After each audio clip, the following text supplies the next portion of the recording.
Do you ever feel like you're stuck in a cycle where no matter how much you try, you're not getting closer to the love or the life that you want? It's like pushing this boulder uphill only to watch it roll back down. If this resonates with you, then stick with me because today's lesson is going to help you see things completely different. Welcome back. This is lesson 83 of A Course in Miracles, and today's lesson is actually a review of lessons 65 and 66, which are: my only function is the one God gave me, and my happiness and my function are one. Now, if you do not resonate with the word God, you are more than welcome to change it to anything that you do, whether it be life, the divinity, the universe, a higher power. It really is all up to you. Hi, my name is Sarai, your modern day hitch, and I love to help women just like you cultivate a healthy, loving relationship with yourself, all through the power and the awareness of self-love. So let's get started. Lesson 83 is all about shifting from seeing problems to seeing possibilities. When we change the way that we think about our challenges, we actually create space for solutions to show up.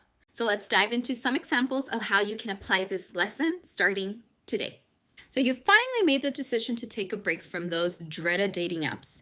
And you're thinking, maybe if I stop trying so hard, love will just find me. But now, instead of feeling relieved, you feel like this nagging sense of doubt. What if I miss my chance? What if no one's left when I'm ready again? And then that thought gets you spiraling. And now it leaves you stuck between the burnout and the fear. Well, what if instead of seeing this break as losing time, you saw it as building your foundation? Think of it like planting a garden. You can't grow a beautiful garden until the soil is ready. So taking this time isn't about waiting. It's about preparing yourself to attract the love that you truly deserve. So today I want you to identify one area of your life that you've been neglecting, whether it's your health, your friendships, or even a hobby that you've been putting on hold.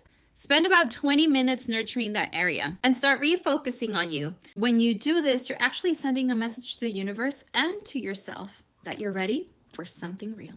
Now, if you're in a relationship and you've been feeling disconnected from your partner lately because either they're always on their phone or maybe you are, and even when you are in the same room, it feels like you are miles apart. And then you catch yourself thinking, is this just how this relationship or relationships go? Do we just drift apart over time? Is this normal? See, relationships, like many people, evolve over time. What worked in the past may need to be updated, and that's perfectly normal and okay. If you think about it, it's actually exciting when you see it that way. So tonight I want you to try this. I want you to turn off all distractions for at least 15 minutes and ask your partner, hey, what's something that you've been wanting to do together, but you haven't mentioned it? You might be surprised by their answer, and this is actually a small step that can lead to a deeper connection.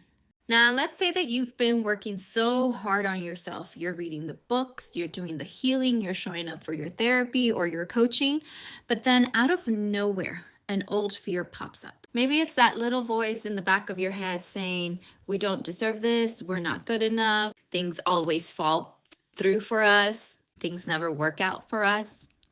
And now you feel like you've taken 10 steps back, and it's so frustrating. But what if you saw those fears as a sign of growth instead of failure? Think about it. The reason that those thoughts come up, it's because you're stepping outside of your comfort zone. It's like when you work out a new muscle, it feels sore in the beginning, but the proof's there because you're actually getting stronger with time. So the next time that fear shows up, don't fight it, acknowledge it, and say out loud, thank you for showing me that I am growing. And then shift your focus to one thing that you've done recently that you're really proud of. Write it down if you can. What you're doing here with this simple practice is that you're actually retraining your mind to focus on your wins instead of your doubts. The reality is that every single time that you choose to see things differently, you're creating a new story for yourself. It's in these small, consistent shifts that actually lead to the big breakthroughs. Remember, transformation happens one choice at a time. So if you're ready to take the next step in rewriting your story, I would love to help you. Schedule your free coaching call and let's explore what's holding you back and how to move forward. Always remember to choose you, love you, and pick you. Until the next one, I am sending you all lots and lots of love and light.